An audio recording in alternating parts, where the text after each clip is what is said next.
ഗ്രഹങ്ങളും നക്ഷത്രങ്ങളുമായി ചേർന്ന് സൃഷ്ടാവിനെ കണ്ടെത്തിയ ഹാർഡ്വാർഡ് ശാസ്ത്രജ്ഞയാണ് കാരിൻ ഒബേർക്ക്. പ്രപഞ്ച വിസ്മയങ്ങൾ സൃഷ്ടാവിലേക്ക് വിരൽ ചൂണ്ടുന്നതാണ്. പറഞ്ഞത് മറ്റാരുമല്ല, ഹാർഡ്വാർഡ് ശാസ്ത്രജ്ഞയായ കാരിൻ ഒബേർക്ക് തന്നെയാണ്. അതും ടെക്സാസിൽ വേർഡ് ഓൺ ഫയർ എന്ന കത്തോലിക്ക മാധ്യമ മിനിസ്ട്രി സംഘടിപ്പിച്ച വണ്ടർ കോൺഫറൻസിൽ സംസാരിക്കവെയാണ് അവർ ഇത് പറഞ്ഞിരിക്കുന്നത്.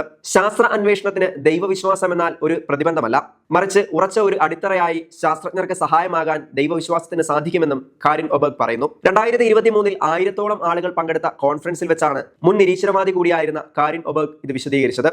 സത്യമായ തത്വചിന്തയും സത്യമായ വിശ്വാസവും ശാസ്ത്ര കണ്ടുപിടുത്തങ്ങളിലേക്ക് കൂടുതൽ എളുപ്പത്തിലെത്താൻ സഹായകരമാകും.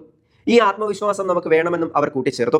International society of Catholic scientist എന്ന സംഘടനയുടെ ബോർഡ് അംഗമാണ് സ്വീഡനിൽ ജനിച്ച ഒബേർക്ക്. ഗ്രഹങ്ങളും നക്ഷത്രങ്ങളും എങ്ങനെ രൂപമെടുക്കുന്നു എന്നതിനെ പറ്റിയാണ് അവർ ഗവേഷണം നടത്തുന്നത്. നമുക്കറിയാം, ശാസ്ത്ര അന്വേഷണത്തിൽ മുമ്പുണ്ടായിരുന്നതും ഇപ്പോഴുള്ളതുമായ നിരവധി ശാസ്ത്രജ്ഞരെ ദൈവവിശ്വാസമാണ് നയിക്കുന്നത്. സർ ഐസക് ന്യൂട്ടനൊക്കെ അതിന് ഉത്തമ ഉദാഹരണമായിരുന്നു. അതുപോലെ ബിഗ് ബാങ് തിയറി ആദ്യമായി മുന്നോട്ട് വെച്ച കത്തോലിക്ക വൈദികനായ ഫാദർ ജോർജസ് ലിമിറ്ററിനെ ഒരു ഉദാഹരണമായി കാരിൻ ഒബേർക്ക് തന്നെ ചൂണ്ടിക്കാട്ടുന്നുണ്ട്. തന്റെ കൂടെ ജോലി ചെയ്യുന്ന ശാസ്ത്രജ്ഞരുടെ ഇടയിൽ ശാസ്ത്രരീതിയോട് വലിയ ബഹുമാനമുണ്ടെങ്കിലും ശാസ്ത്രരീതിക്ക് പരിമിതികളുണ്ടെന്ന് ഒബേർക്ക് പറയുന്നു. ശാസ്ത്രീയമല്ലാത്ത പല ചോദ്യങ്ങളും നമുക്ക് പ്രപഞ്ചത്തെപ്പറ്റി ചോദിക്കാൻ സാധിക്കും. എന്താണ് ഒരു മനോഹരമായ കലാസൃഷ്ടിയിൽ നിന്ന് പഠിക്കാൻ സാധിക്കുന്നത്? എങ്ങനെയാണ് ഒരു കലാസൃഷ്ടി മനോഹരമാകുന്നത്? തുടങ്ങിയ ചോദ്യങ്ങൾ.